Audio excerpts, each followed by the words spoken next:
You know, when I was growing up, I was probably about 8 years old, and at the time, we were living in Silver Spring. Yeah. Yes. Common misconception about me in D.C. A lot of people think I'm from the hood.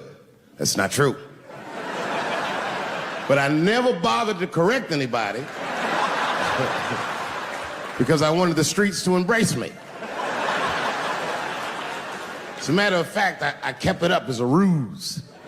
Like sometimes I'll hang out with rappers like Nas and them, and these motherfuckers will start talking about the projects. Yo, it was wild in the PJs, yo. And I'll be like, word, nigga, word. But I don't know. I have no idea. My parents did just well enough so that I could grow up poor around white people.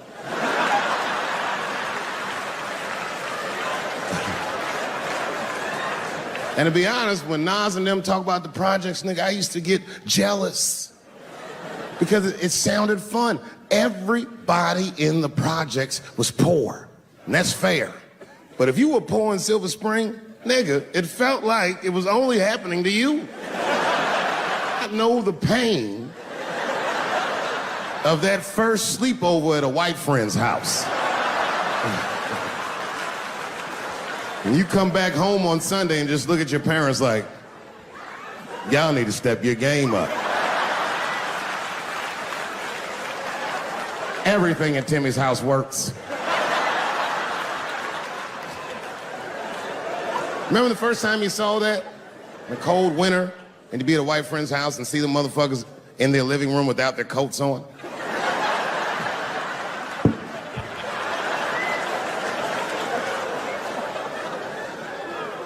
Timmy was one of my first white friends, like, in my life, man. He's a good dude, too. He moved to Silver Spring from Utah, of all places. I guess his family was affiliated with that Mormon church they got down there, and me and him used to hang out. And one day I was at his house, we were just hanging out, and Timmy says, Dave, why don't you stay for dinner tonight? I said, oh, man, I'd love to, but I can't. If I'm not home before dark, my mother will kill me. That was a lie. My mother had several jobs. I hadn't seen her in like 3 or 4 days. At that point in my life, it was my experience that white dinner wasn't delicious.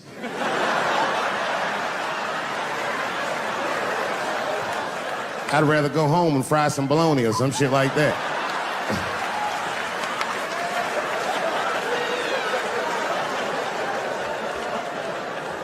But then old Timmy threw me a curveball I wasn't expecting. He said, well, it's too bad you can't stay, Dave, because Mom made stovetop stuffing. I said, what the fuck, stovetop? Well, hold on, nigga, let me make some phone calls real quick. I had seen that commercial so many times, I had dreamt of getting my hands on some of that stovetop stuffing. And finally, I met a motherfucker that actually had a box of stovetop in the house. I couldn't miss this opportunity, so I pretended to call my mother. And then I came back and I said, Timmy, you're not gonna believe this great news. Mom said I can stay. And he said, fantastic. He said, why don't you come with me and we'll help set the table and then we can say the blessing. I had no interest in setting this motherfucker's table or saying these crazy-ass Mormon prayers. I just wanted that goddamn stuffing. My hands first. My plan was simple. Wash my hands slowly, and by the time I'm done, the table will be set, the blessing will be said, and all that there will be left to do is eat. Went to the bathroom. I washed my hands very slowly. I must have been in there for about 10 minutes. And suddenly, one of his mothers came to the door.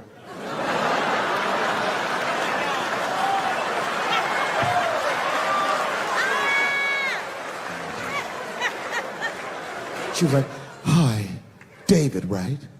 I said, yes, ma'am.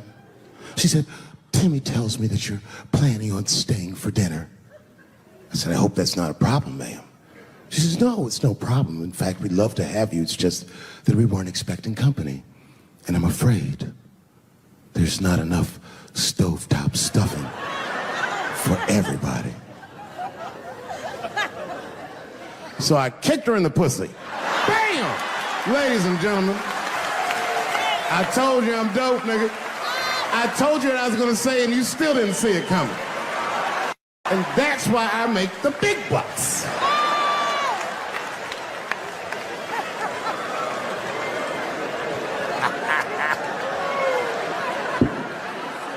Oh my God. But there's a more important reason that I would stop doing comedy right now. And this reason is the real reason that's been percolating, and it really is the crowd, not you. I'm talking about the crowd on the big stage. It's too hard to entertain a country whose ears are so brittle. Motherfuckers are so sensitive, the whole country is turned into bitch-ass niggas.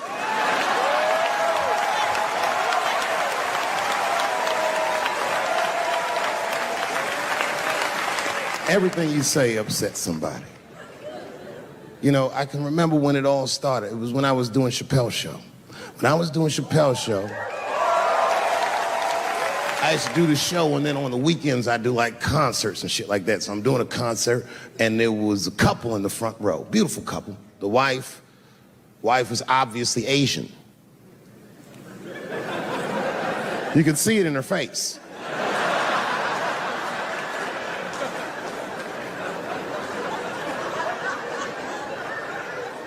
The husband, this motherfucker was mysterious, to say the least.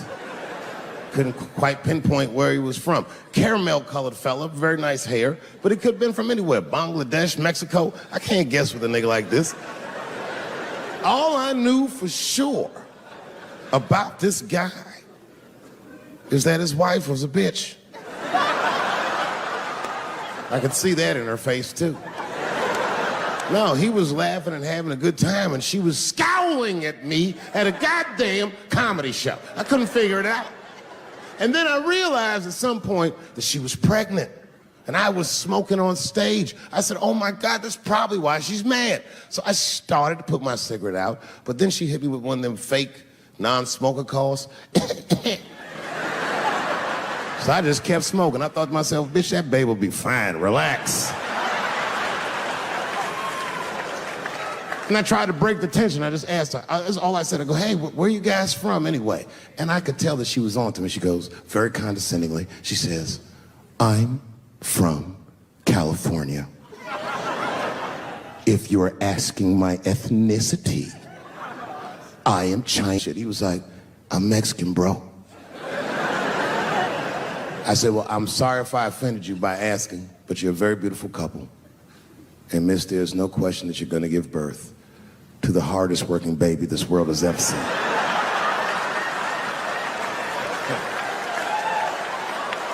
That's not a bad joke. She got very upset. She got up to leave immediately, but she didn't just leave. She had to take one last dig at me on the way out. I will never buy one of your fucking DVDs again, Dave Chappelle. I said, ma'am, with all due respect, Chinese people don't buy DVDs.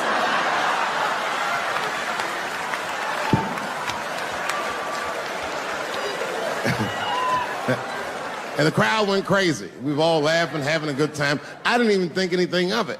And then just 3 days later, this lady sends a fucking letter to my promoter telling him not to book me for shows anymore because I was, quote, racist, and I'm quoting her, insensitive to the nature of my interracial marriage. I was like, word, bitch, I was.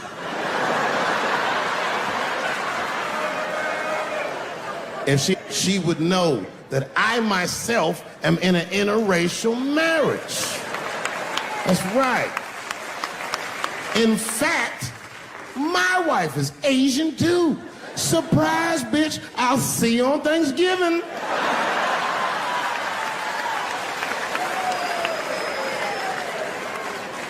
But my wife's not Chinese. She's Filipino. That's right, that's right. And our kids are Puerto Rican somehow, so there you go. But I don't give a fuck about interracial marriage. In fact, you know what? My mother is half white. A lot of people don't know that. Well, all right, you were a little too excited, but okay. A lot of people don't believe me when I say that, but it's true. You can't tell looking at me, but if I grew my hair out, you would think you was at a fucking Cat Williams concert. My shit is beautiful. I didn't even know they were saying those things about me. Then I call home, and people be like, oh my God, are you all right? Yeah, chill, I'm in Africa, baby, what's going on? And then I got a call from a journalist that had been working on a story, and he was like, yeah, rumor mill's going on about you.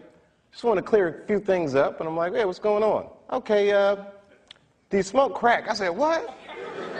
Do you smoke crack? Did you graduate from high school? I mean, it was all these crazy questions. And I thought about never coming back. I said, this place is crazy. Like, I'm that dude. I just thought about all the things that celebrities go through and what celebrities become in our culture. You know, if you Brad Pitt and Jennifer Aniston and your marriage is breaking up, that's an awful thing. But to see that speculation in people gotta sting a little bit. Yeah, yeah. And then I realized, oh my God, I'm one of those people. That's a small club, man. That's a weird place to be. Ain't really no going back. You can't get unfamous. You can get infamous. Right. But you can't get unfamous. Right. So I got scared. I'm not gonna lie, y'all, I was scared to death.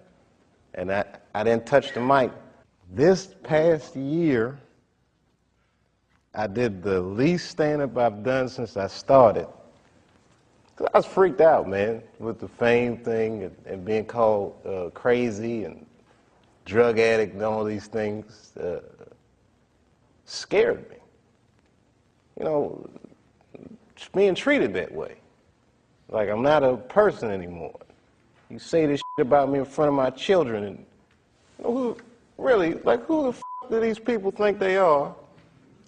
And they don't know what happened. You know, I have not spoken about what would make a person walk off the set of a successful show and go to Africa. But again, people don't understand it, so they call me crazy, and I don't like that. One of these magazines, Newsweek, it's a very credible magazine, and they're saying you know, maybe I smoke crack, and it was all innuendo. And the magazine as credible as Newsweek, I was very surprised that this was happening. And then I got to make some real choices, man. Is that what I want for myself? Did I get too big? Because I like people, I like entertaining, and the higher up I go, for some reason, the less happy I am. You know, is it going to get to the point where I'm doing a striptease on TRL or waving a gun on the street, saying they're trying to kill me? No, I'm not going to let it get to that point. I'm going to go to Africa. I'm going to find a way to be myself, man. I gotta, you know, I'm an artist, man. I don't need a sneaker deal. I mean, I'd like one, but there's only 6 studios, man. There's only 6 agencies, man. This is a small, controlled thing, and I don't like having to beg for the spotlight, man. You know, the machine is good for us, and we good for the machine, and it should be fair, man. Martin had a stroke. He almost died. And then after that, I saw him, and I was like, oh my God, Martin, are you okay? And he said, I got the best sleep I ever got in my life. That's how tough he is. So let me ask you this. What is happening in Hollywood that a guy that tough will be on the street waving a gun, screaming, they are trying to kill me? Yeah. What's going on? Why is Dave Chappelle going to Africa? Why does Mariah Carey make a $100 million deal and take her clothes off on TRL? A weak person cannot get to sit here and talk to you. Ain't no weak people talking to you. So what is happening in Hollywood? Nobody knows. The worst thing to call somebody is crazy, is dismissive. I don't understand this person, so they're crazy. That's bullshit. These people are not crazy. They're strong people. Maybe the environment is a little sick.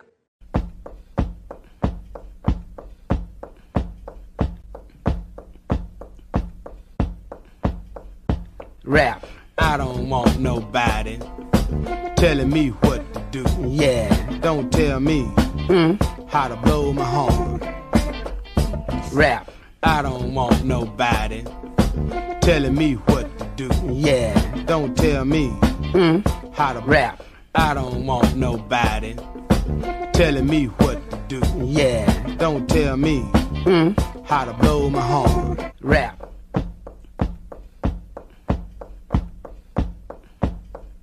Rap. Heard it's great. No, for real. Mel Gibson told me. So you gotta go. I've never met Mel Gibson. So, huh? He is. No, Mel Gibson is an incredible filmmaker, and he's the only guy that beat the American media machine. It's a very difficult fight. I've tried it, and I lost. Oh no, they'll whoop you good. You can't even buck the system just a little bit. Look at Britney. Britney Spears just wanted to have a couple babies. Look what they did to that girl. Fucking awful, man. She had to shave her head. Just take the heat off her pussy for a minute. I mean, it was like all that shit happened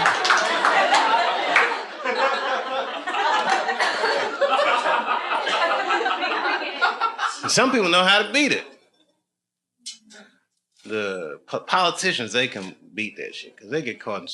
Remember Gavin Newsom? He's the mayor of San Fran, right? So he gets caught fucking his campaign manager's wife. They were like doing blow and all that shit.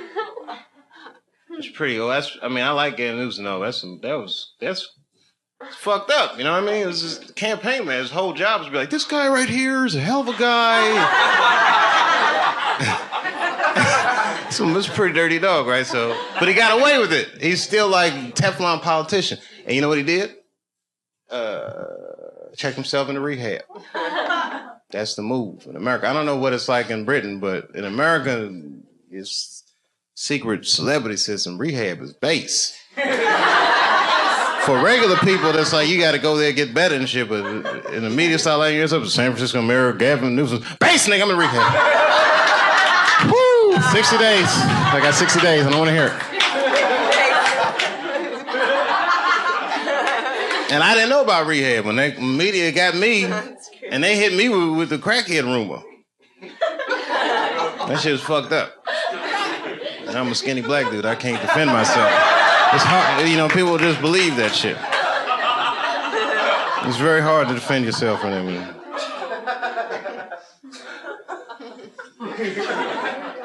Who else got in trouble? They get everybody. Elliot Spitzer. I actually like Elliot Spitzer, too. I got a lot to say about that. I'm not... I should just... Come on, man. Can't anybody... Am I the only one that can... Can you see the codes, Sherrod? You see the codes. You see the codes, right? It's always about something. Do you understand what I'm saying? Do you actually understand what I'm saying? Elliot, they all play that same game. It's not Elliot Spitzer, though. It's a dirty-ass system. Right. Everybody gets in trouble, but not for the same kind of reasons. I can't explain it. It's a very big idea, and I don't know how to distill it without sounding like a crazy conspiracy nut. But it's not a conspiracy. It's actual fact. You ever read this thing about Lincoln and Kennedy?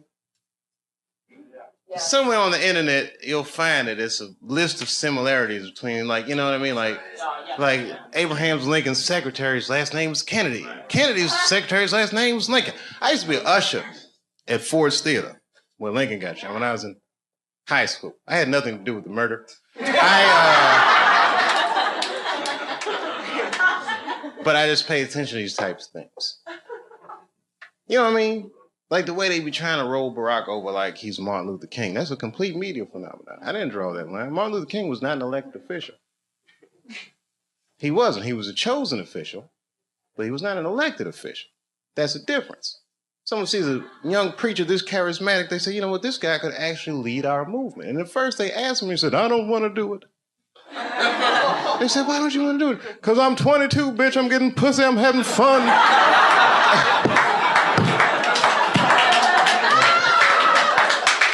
But then eventually he's going to understand, like, this movement is bigger than him, and yet, may not have been the same movement without just that one individual. Now, okay, here comes Barack. Barack runs, and It was just, that shit happens. You know what I mean? Can't explain it. Yes, I can. Barack runs against John McCain, right?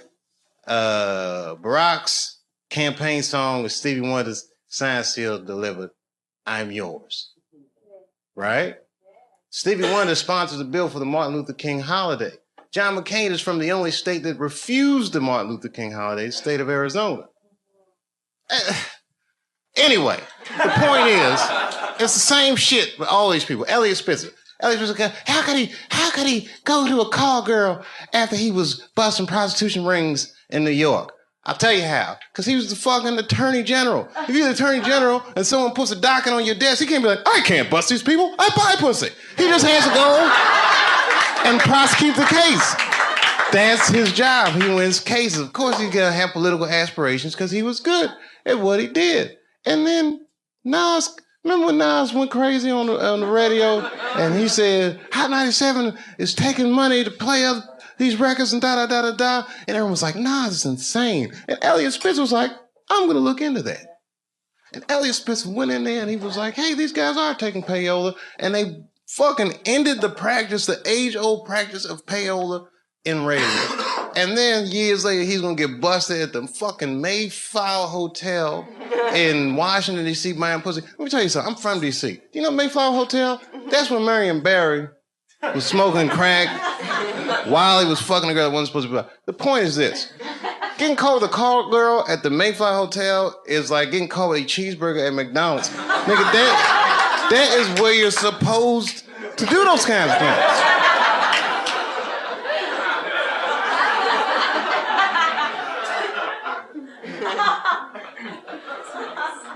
And then the girl comes out with a MySpace page, and she's like, oh, the reason I was sucking all these dicks is because I was trying to work on my music career.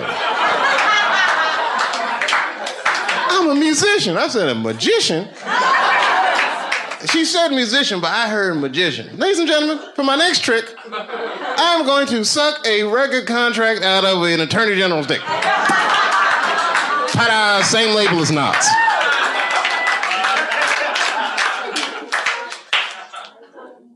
And you know what's so crazy about that shit? Which brings me back to the whole thing I was saying in the first place, is that Elliot Spitzer was gonna get prosecuted under the Mann Act. And that says it all. You know the Mann Act?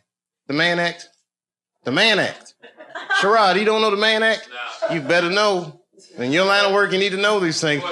The Mann Act is the law that says it's illegal to take a girl across state lines for purposes of debauchery.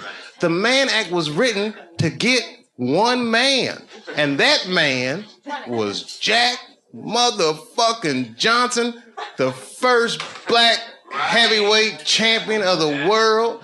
He used to beat the shit out of white men and leave the arena with white women in the 20s.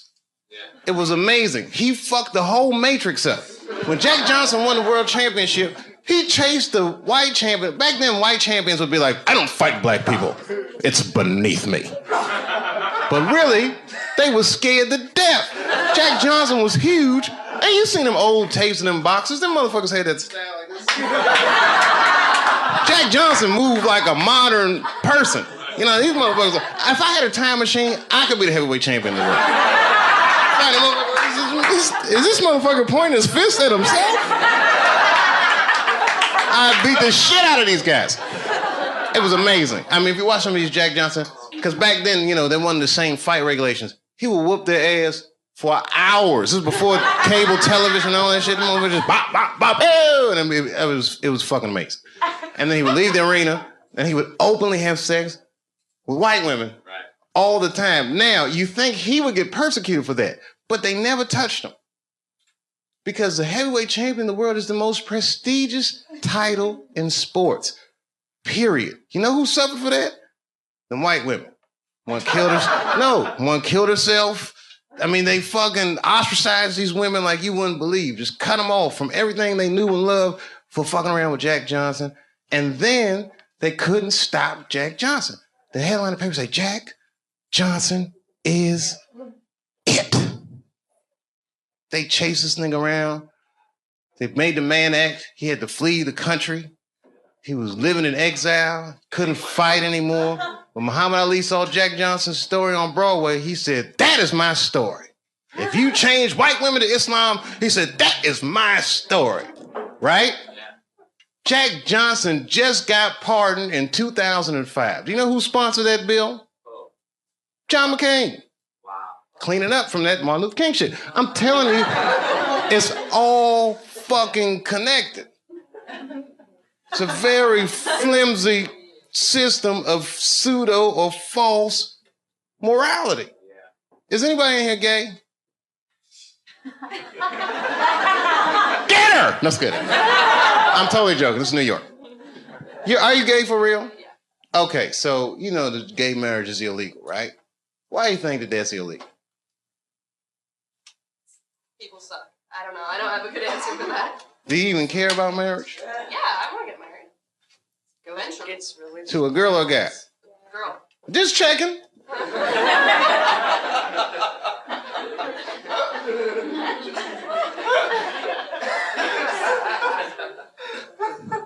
Why do you think it's illegal? People are scared of change. Do you think so? Morality. Who said morality? You think so?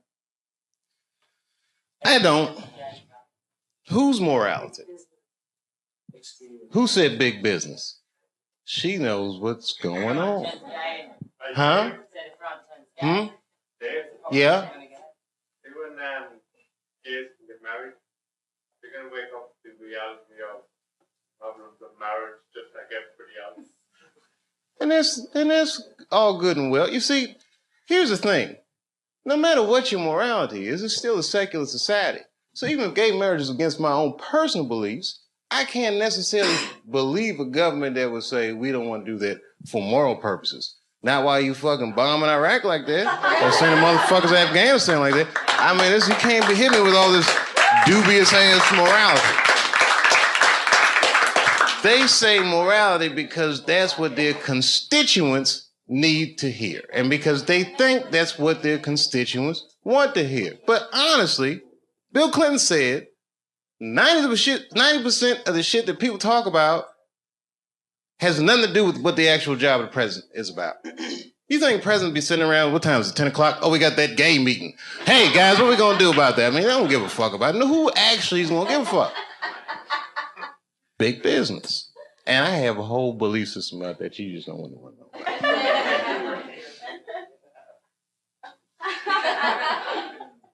I'll tell you part of it. All right, it's a tiered, listen, marriage laws are fucked up in America. I don't think that the government should have that much say in actually how people devise a marriage, because a marriage, right, devoid of any kind of religious belief or emotion like love is a business contract, period and simple. And tons of people in Washington or legislative bodies, even guys like Elliot Spitzer that have wives or fuck prostitutes, live in loveless marriages. And they have these shits arranged because they're in such a high social stratosphere that they have to keep up a certain appearance. So why are they imprisoned by their own marriage? It's this form of economic slavery. And if you look at the way this shit happens, corporations were made legal in the United States by the 14th Amendment, right? Or 15th Amendment, which freed the slaves. And then under those rights, people said, we want the same rights as those motherfuckers as collective individuals, right? And if you're a collective individual and two collective individuals want to do business with one another, one's masculine, one is feminine, so they define a marriage institution between man and woman. But what if corporations is gay? I'm just saying. What if Aunt Jemima doesn't want to be with Uncle Ben? What if Aunt Jemima wants to do business with Sarah Lee? Well, wait a minute. What if Uncle Ben wants to do business with Mr. Clean? That's all I'm saying.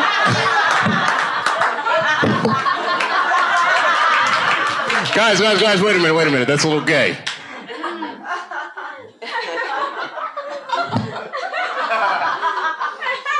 I'm sorry, I thought that was funny. What if Aunt Jemima? I don't think that's what Mr. Clean was. Uncle Ben. Maybe I should have picked different companies. I put myself in a bad position. I'm just joking around. You're like, we don't want to hear this shit. It's just a conspiracy theory. I believe in aliens too, bitch. How about that? They're coming!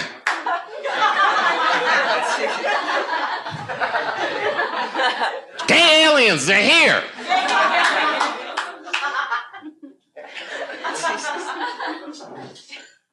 All that shit, fake. World Trade Center, fake! You wanna know who blew that shit up for real? I ain't gonna say that. But you know, it's my own personal thing. I don't even want to say that shit. Yeah. You know who I think blew up the World Trade Center? Ashton Kutcher. America, you have been pumped.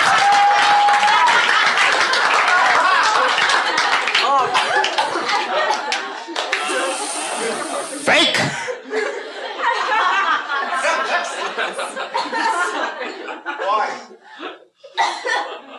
Why did he blow up the World Trade Center?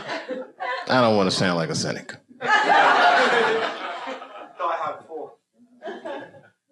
Shit was crazy. I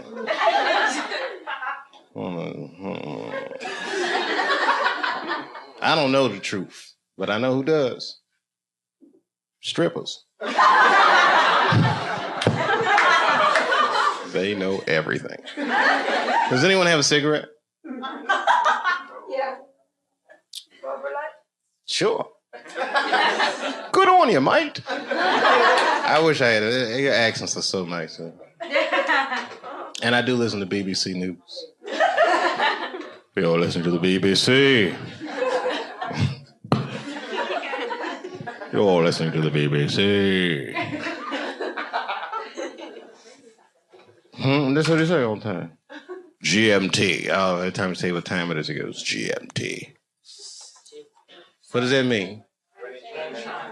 Whose mountain? Greenwich. Oh. It's the center. Oh, okay. Meantime. Greenwich Mean Time. Is that where the phrase meantime comes from?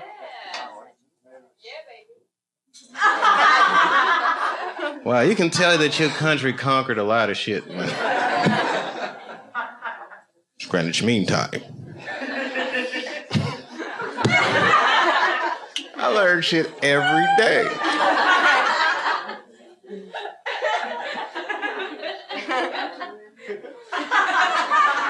It's Greenwich Mean Time. Have you ever heard that before? Yeah, bro, you ever heard that before? Yeah, I heard it. Oh, you're from Ireland, though. Hang on down the middle of London, very much. You, Greenwich Mean Time? What's so mean about it? It's a time. Oh, okay. Like 0 degrees. Okay. You ever seen a guy's mind stretch? I buy for it. Like in the 24 hours, like 00, like, you know. Oh, I don't do that 24-hour clock shit. I hate that shit. It's 1500 o'clock. 1500. You got moved here, right? Like to easy, make life easy. Got the blocks. No, I don't like that shit. That's when it's good to have them strippers around. Strippers are like the Google of the streets.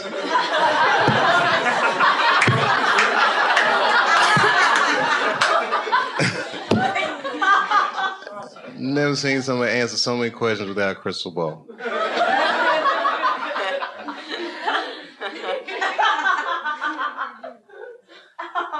It's true. It's amazing. Skill sets.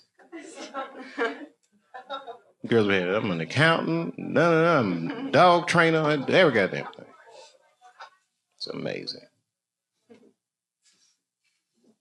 All right, it was something hilarious though. All this shit is depressing. Ashton Kutcher didn't blow up those buildings, by the way. I don't want you to think. I'm not gonna put that on him. Huh? American people. American person is one of the most lied to people in the world. That's our whole game with America. Because freedom is not a privilege, my friend. It is a fucking burden. Because a free person has to make choices all the time. And you can't make a good choice unless you have the information. And in America, it's not like China. You know in China when they had the earthquakes, you know what the headline was in the newspaper? What earthquake? They don't tell those people shit.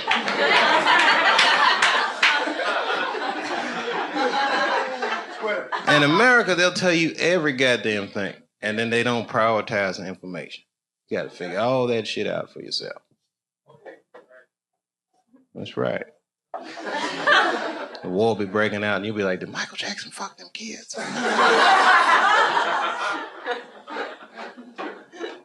That gets shuffled funny.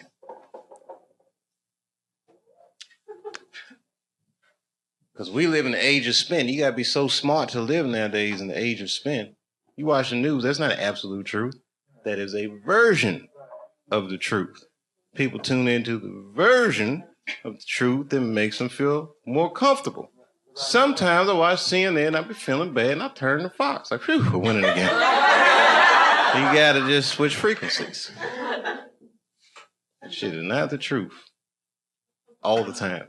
They'll tell you the truth, man. That shit, man. That's why I like Anderson Cooper, because you can tell when he doesn't believe the story he's reading. It's just like...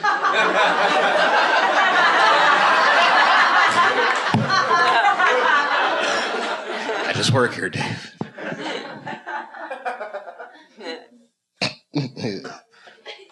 I don't know.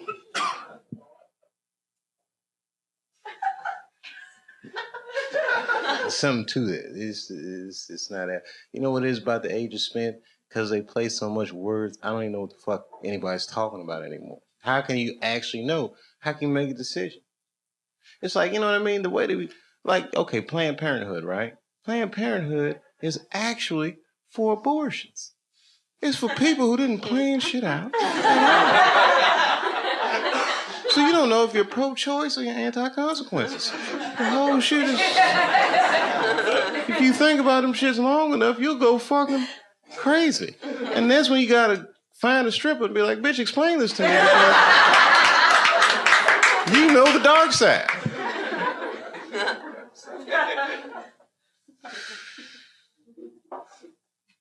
Semantics.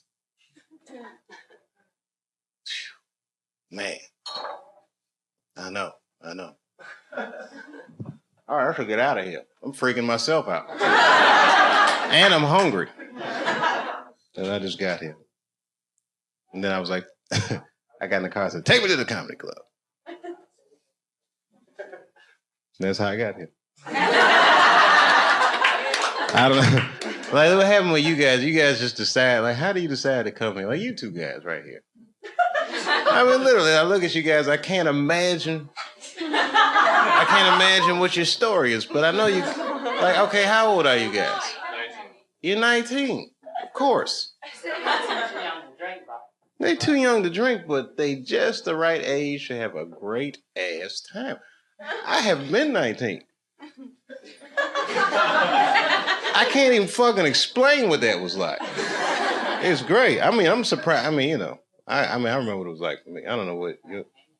Huh? How can I explain what 19 was? How can you have a good time? Oh, that's right. You are Australian. You can have a good time without drinking, can't you? You have a great time without drinking. I do it all the time. I was in Saudi Arabia. I didn't drink a drop the whole time I was there. And I had a blast. David, what'd you do for fun in Saudi Arabia? What the hell? I drove an Escalade with 16-cent gas. That shit was fucking great. Drove that motherfucker in circles. What oil problem? You gotta see it to believe it in Saudi. Them motherfuckers. There is no gas station. You just roll out. Time to roll. That shit was great. I went to Dubai. You ever been in this place, Dubai? How is it? Well, have you ever seen the movie Blade Runner? It's like that, but sunny, with no robots or problems. Oh, it was fucking great. And there's so much, they building shit like you wouldn't. I mean, that shit look like Legoland. That shit is amazing. I'm not exaggerating. I seen a billboard. We driving down Sheikh Mohammed Highway, whatever it is. They got a billboard inside the highway. It say, "We will build your skyscraper." I said, "Who the fuck is that for?" Like, who's gonna pull up like, "Oh, let me get this number. I've been looking for somebody to build my skyscraper."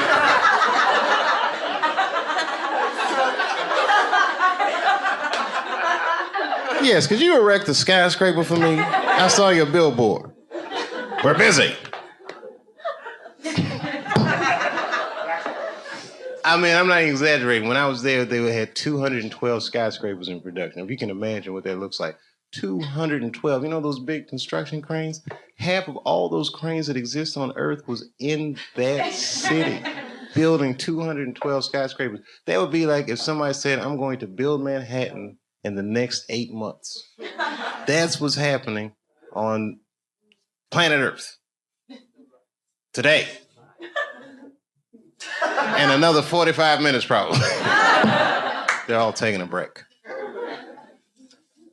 And by they all, I mean the Pakistanis and Bengalis. That's what's building this. Everything has a soft underbelly. Yes, where else have I been? You guys are British, so you've been everywhere.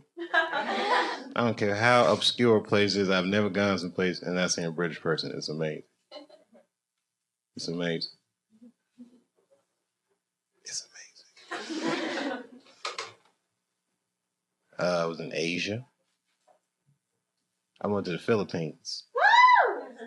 Who said that? Oh, you're Filipino? Oh, what's the other half? You're not gonna believe it. No, my wife is Filipina. Yeah, and my kids, you know, are Puerto Rican somehow. I don't know how that happened, but I guess when we get together, we make Latinos together.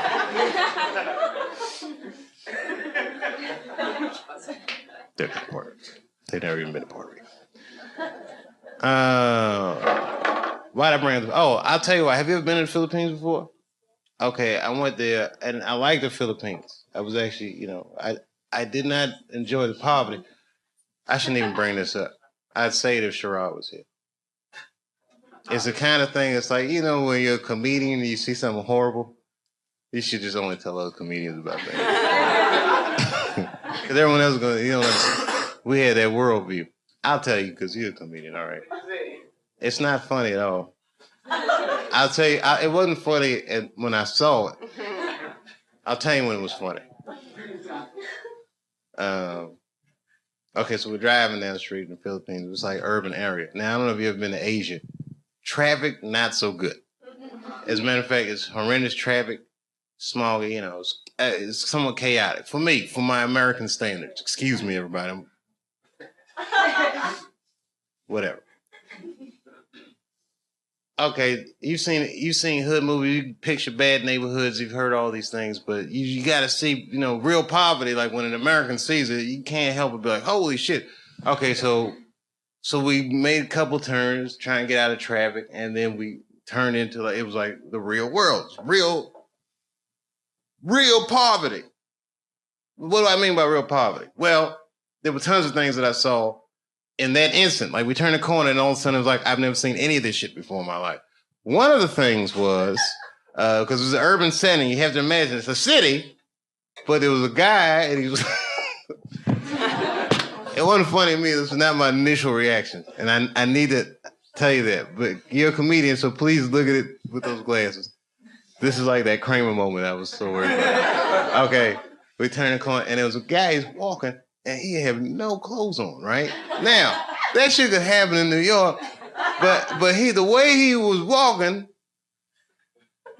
was like he didn't have no clothes anywhere. Like, it wasn't like he was walking to some clothes he had. He was just walking like, I'm naked, B. So like, I know, now, it wasn't funny to me at all.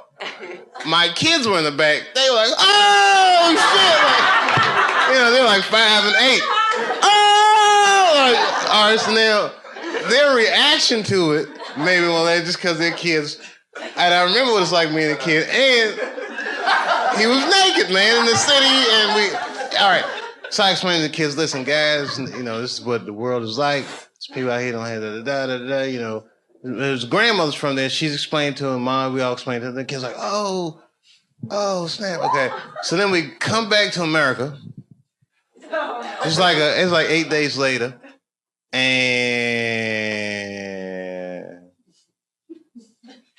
we split up.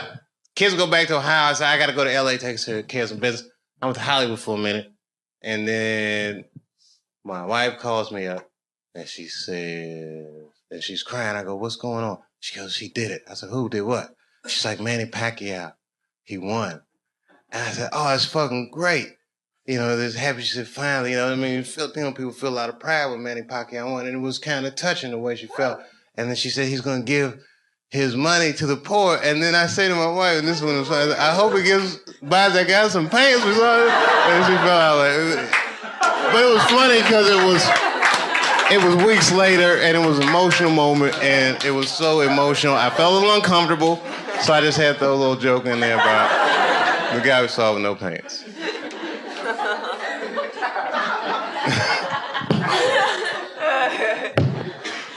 As a matter of fact, this show is dedicated to that guy. The show's to the guy. Not just my set, I'm dedicating all you guys to shows.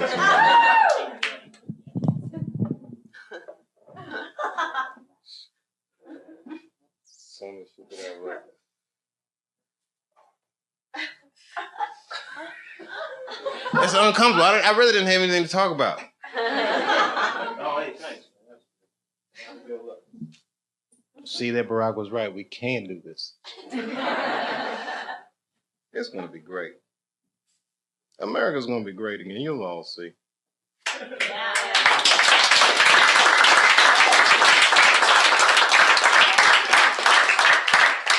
Because I don't even, you know what? I'm going to be honest with you. Like, this is the first time I really voted.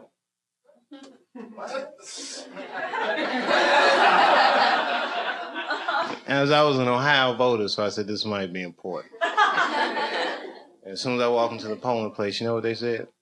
Barack's got another one. And I said,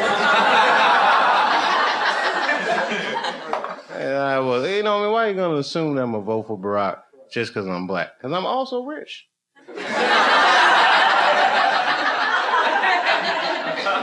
Maybe I don't want my taxes to go up.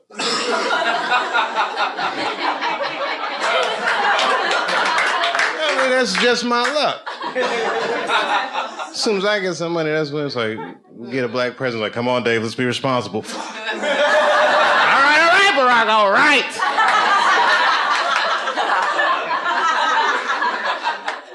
No, I'm glad to do it. They just raised my taxes. This is going to healthcare. I'm glad to do it. You know why? Because Americans should be allowed to be sick if they need to be. I hope you have a good trip here. Do not get sick in this motherfucker or you are doomed. We don't even give a fuck about our own citizens. You think we're going to help you? They have that Lords of London on you. We don't give a fuck. You got to pay China back.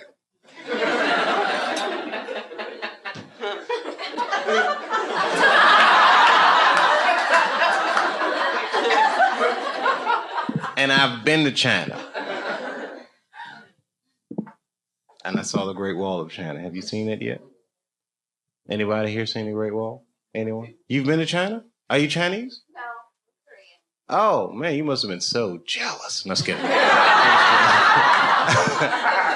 I'm just kidding. You guys got the demilitarized zone. That's great. I mean, what do you call it? What do you guys got in Korea? The DMZ, right? The something parallel. 45th parallel. It's a thin layer of America protecting you. I'm just kidding. Did you like the Great Wall? I did. It was amazing, wasn't it? Yeah. You know why? Because it's the largest man-made object on Earth. That's what they said. And she claimed, the tour guide, that it's the only man-made object visible from space. I have yet to confirm that. I'm still getting my space money together. But it was amazing, right? I personally was amazed. Because I didn't know that ancient Chinese people actually had, Mexicans like that. I'm not saying Mexicans built that wall. I'm I'm saying Chinese built that wall to keep Mexicans out of China. That's a very advanced culture. America didn't think of that till 5 years ago. I was kidding. Well, did I make that up? I'm sorry. I thought we were going to build something in Texas. Was that me? Oh, no, that wasn't my idea, was it? All right, that was an easy joke, and it was wrong. And you know what? Anyway. You know, if I was the king of the world, though, honestly, I would give illegal immigrants just enough legal status so that they could at least get a driver's license, and you know what I mean, call the police if there's something happening. You know what I mean? If you're illegal, you can't even call the police.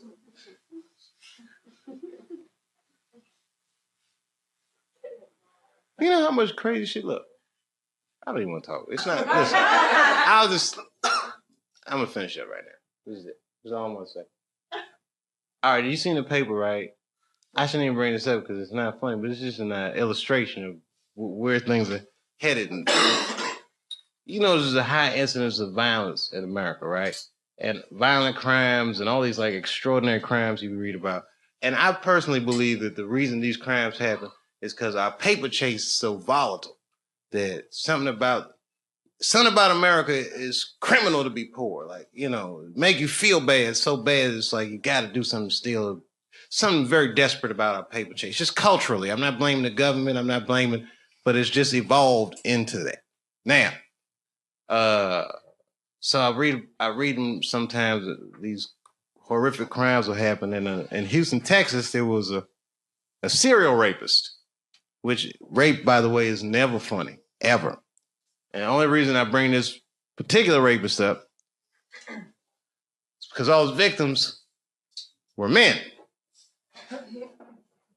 I'm not joking. 7 men. So you can't YouTube this. This is really 7 men in the Houston area came forward and reported this guy,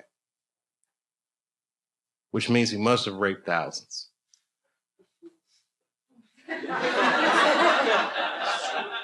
Because that is a very difficult phone call for a man to make. I'm just saying.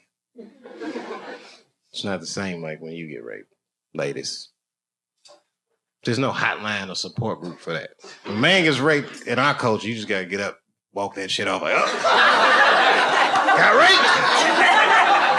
Got a man up about it. You gotta be talking about it. These guys don't really care about each other in America. I can't explain it, but I don't know what a British dude would do. You might, but in America, you know what I mean? In Houston, Texas, I don't know, you haven't been to Houston yet. That's not the shit. That's not. Like, if dudes go out, like, okay, these two dudes might be best friends, right?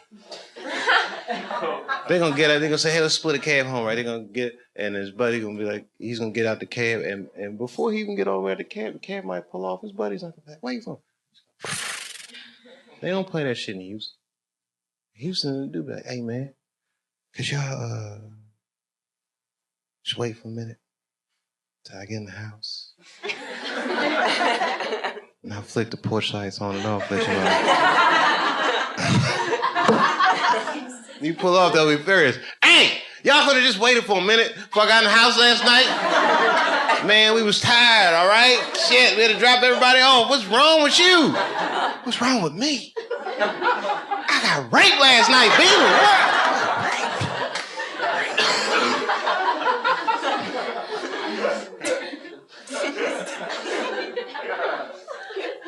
This is American culture. So I can culturally profile these people. The victims. Culturally, I could make an educated guess that the victims of these attacks were white. And not for any other reason except that black people have such a bad relationship with police in America. I don't think they would have called the police. I think only a white person would feel comfortable enough to make that phone call. The way the climate is in America, socially. You know what I'm saying? It's just black people don't call police for anything. I live in a white neighborhood now. My white neighbors call the police for everything. It's amazing. Hello, police? Yes. My neighbor's playing their music very loud, and I need police intervention for this. I don't want to handle this myself. It's fucking amazing. I've heard black dudes getting shot like, oh, call Earl, quick. Time to bring a pistol, some shit's gonna. It's amazing.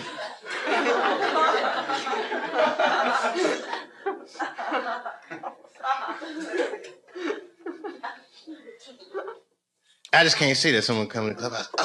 Oh, Earl, what's wrong with you? Oh, I got raped, man. Raped? Yeah, they raped me. Let me use your cell phone, man. I'll call the police so I can fill out a report. Call the police? Fuck that shit. Nobody raped somebody in our crew. We're gonna handle that shit ourselves. What do you mean we're gonna handle it ourselves? What you trying to do? I tell you what we're gonna do. We can go to their neighborhood and fuck somebody in their crew in the butt. They will club out and be like, yeah, fuck that. You gonna get them motherfuckers. That's when I walk in. Hey guys, what's going on? Dave, Earl just got raped. Raped? Oh, they got me, Dave. Yeah, man. We can go in their neighborhood and fuck one of their crew in the butt.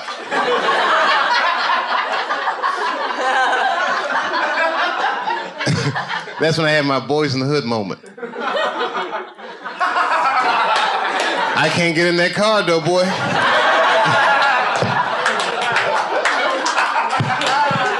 What? You just gonna let somebody fuck her and you ain't gonna do nothing?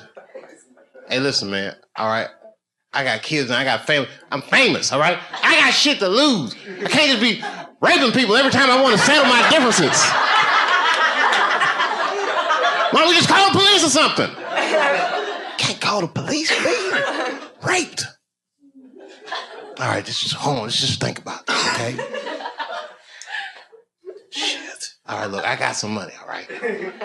Why don't we just hire some gangsters? Rape these guys for us. Then it turns into The Godfather. I go to Little Italy, pay them gangsters off, and they be driving around the hood. There he goes. Hey, you, come here. Let me talk to you for a second. And the guy be looking like, oh, maybe you want to buy some crack. Hey, what's going on, guys? And then they put him down. Pull his pants down. Pull down their pants. And right before they rape him, he says, Dave Chappelle says hello.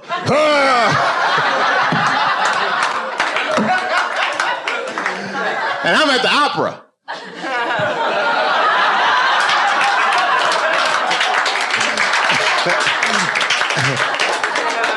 And my cell phone vibrates. Hello? It's done. Okay. I told him Dave Chappelle said, you said my name?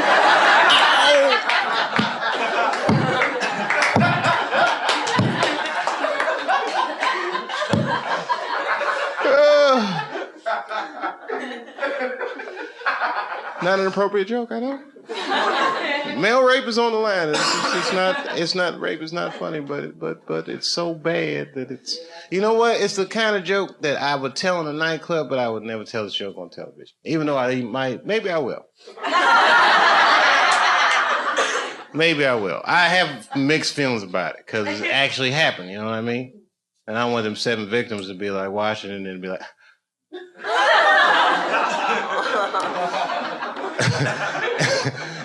And then after I do this show on the television, and I might be doing a concert or something, and I'll be walking in the backstage, and I'll be like, hey, Dave. And the guy be like, Dave!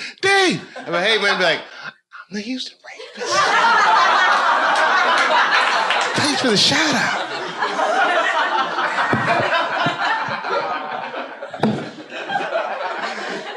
That's fucking awful, I know. I feel strange about the whole show has been weird for me. But you know why I'm doing it? For sushi. Can I have some sushi money for this? Tonight I am going to have sushi dinner. No, I'm going to go get sushi for myself. Hopefully with some of their money. And do you know why? Because I live in a place in America called Ohio. Ohio is a great place. It's the birthplace of aviation. So they say. The Wright brothers built their little plane there. Our license plate says it's the heart of the all, and our state motto is, with God, all things are possible. However, I'll tell you what's not possible in Ohio is getting a good sushi dinner because it's too fucking far from the water, and that fish be tasting funny as shit. So every time I come to New York, I try to get myself a decent sushi dinner. And I take a picture of it on my iPhone, and I send it to my wife with a little caption that says, "In your motherfucking face, baby." And then she texts me back, LOL, fuck you. You know, we have a funny relationship. We really do. We have a good relationship. As a matter of fact, it's amazing that she's not with me because I depend on my wife so much. My kids think I am their brother. It's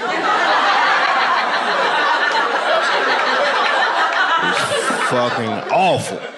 I'm like, hey, y'all, let's watch some TV. Mom says we can't. Oh, come on.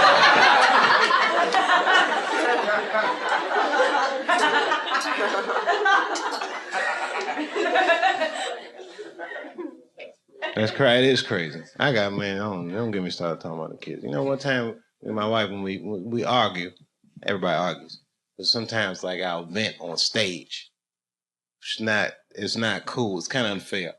But it makes me feel good.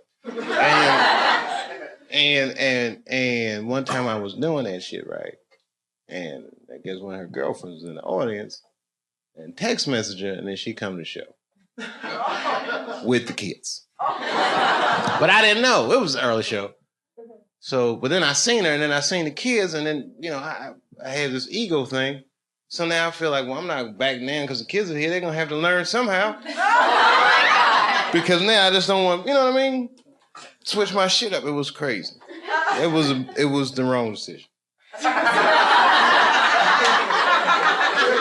Then after the show, we in the green room arguing, and I say, man, I'm talking all that shit. I don't want to talk about this shit. I'll go up like this, and my car don't start.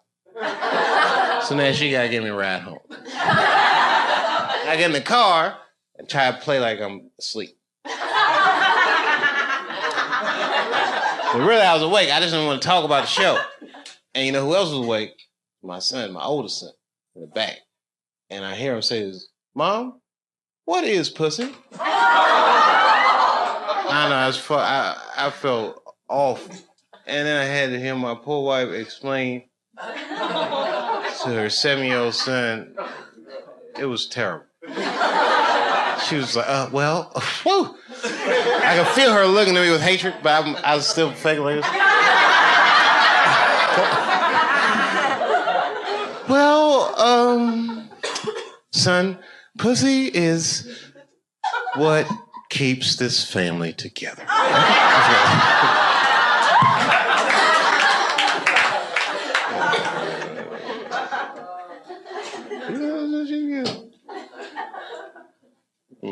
I got so many jokes about them kids. I'm not ready for that, though. I'm ready for that sushi dinner. Spicy tuna, I can taste it. Salmon with the crispy shit on it. I don't know what that shit is. What is it? You're probably right. Tempura flakes. Are you a chef or something? You just can tell. Yeah, sushi's good shit. It is really good shit. You know, I go in a restaurant, you take your shoes off, and they'll be like, "Sir, put your shoes back on." Oh, sorry. Sorry about that, you guys. I just get into the whole thing like I pretend like I'm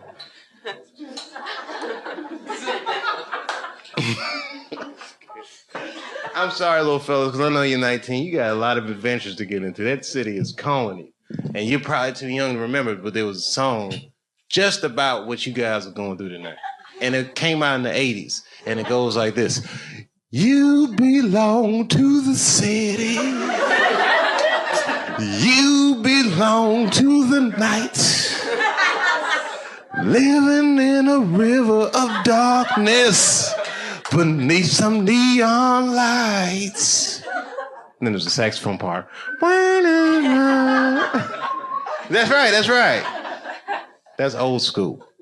You don't know about music like that. You're 19, man. It's amazing. You don't understand. You grew up with the internet. I'm just figuring this shit out. You got satellite television. You got a phone in your motherfucking pocket. I used to have a cell phone this big. If I talk for more than 25 minutes, the back of it get hot.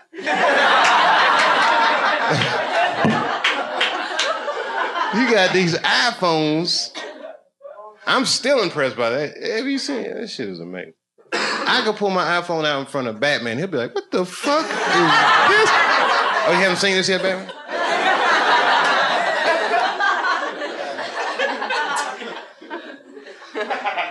I could go 5 years back in time with my iPhone.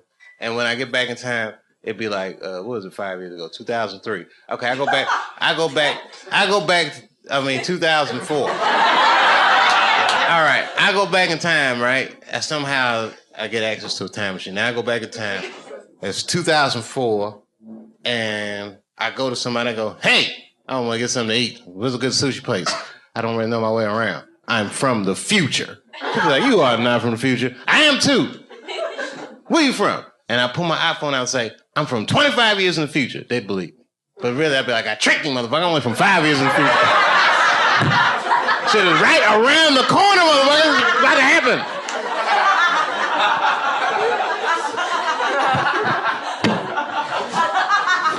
I tricked you. I'm only from 5 years in the future. It's nothing. The rape stuff was funnier, Dave. Well, I'm sorry, man. I thought that was me. Okay. You guys don't know what I'm going through. I might melt down like Lenny Bruce on this motherfucker. You don't know what I might do. You ever see them old Lenny Bruce tapes? Like first he's all funny, and then once he start getting all that trouble, he's I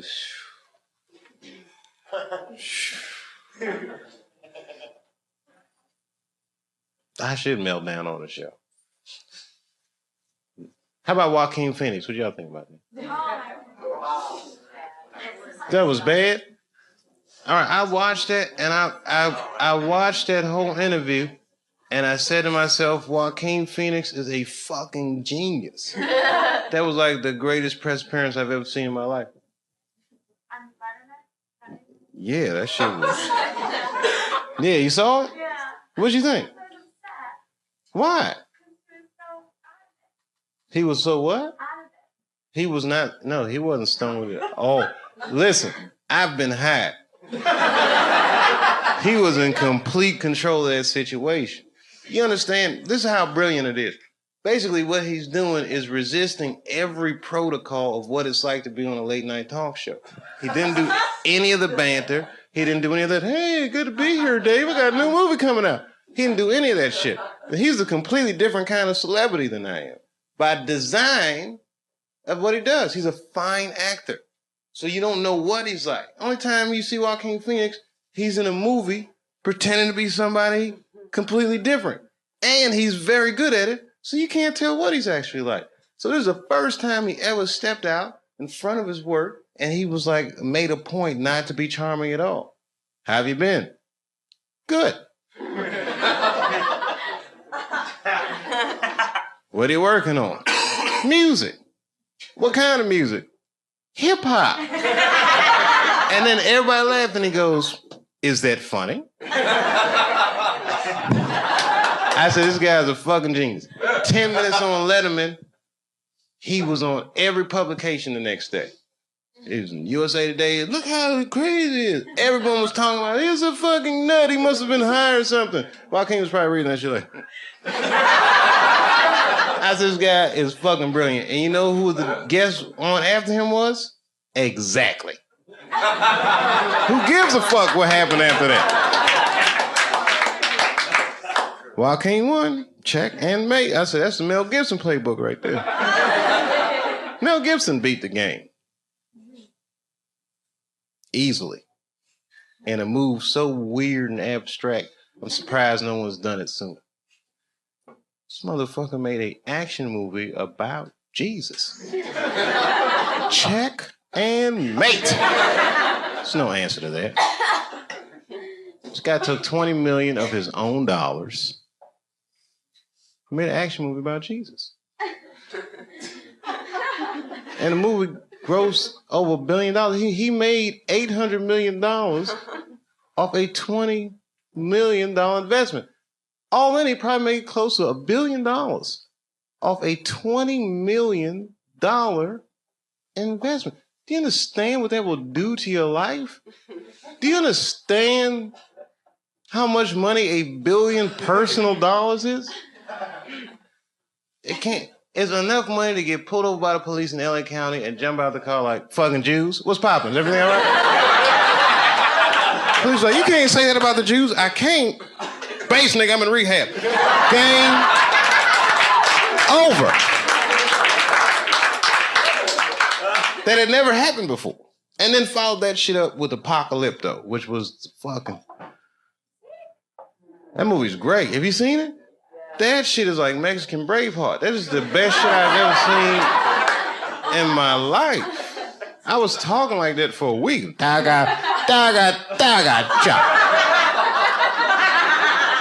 Taga, cha.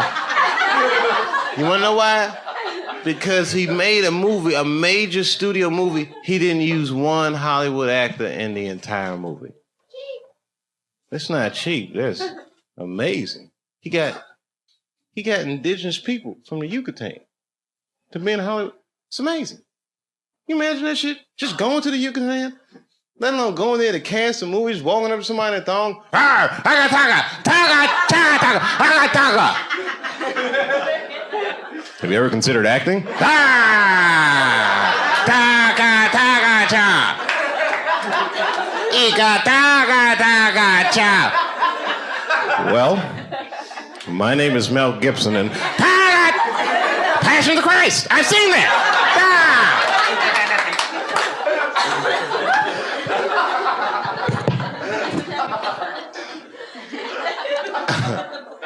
I'm telling you right now, if I had a sketch comedy show, let me tell you right now, if I had a sketch comedy show, I guarantee you, I fucking guarantee you, I would do the funniest Apocalypto sketch that you couldn't even fucking imagine what I would do. I got an angle on that shit. No, seriously. I got an angle on that shit that's so good, I'm like, nobody do that shit. Saturday Night Live, nobody would think of the shit that I would do. And it's so simple. It's right in the face. If I had a sketch comedy show...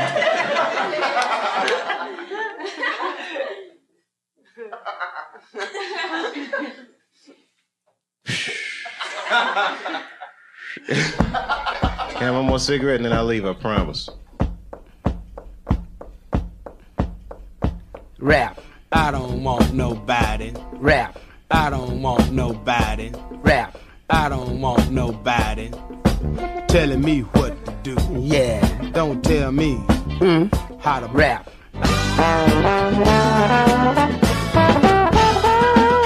Funky Black.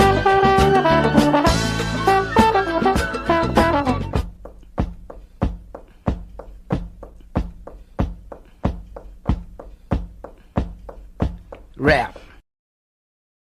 But you know what was cool, man? The first time I went back out and did stand-up was in Cincinnati. So it's not far from the farm. I said, if I gotta run, I can get home fast. And clubs sold out real fast. I played a comedy club.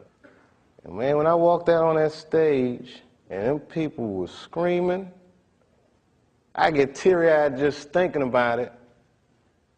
Because this industry can say whatever they want, but man, people will hold you up. And that crowd, man, my spirits were so low when they was just holding me up. And I hadn't told jokes, but that shit was just coming back like the Karate Kid again. You're the best around. I was just doing it, man. So I don't know how this whole Dave Chappelle thing is gonna end.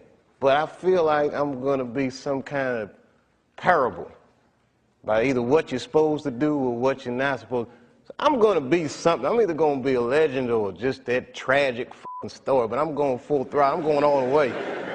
I'm eager to find out how this will resolve itself.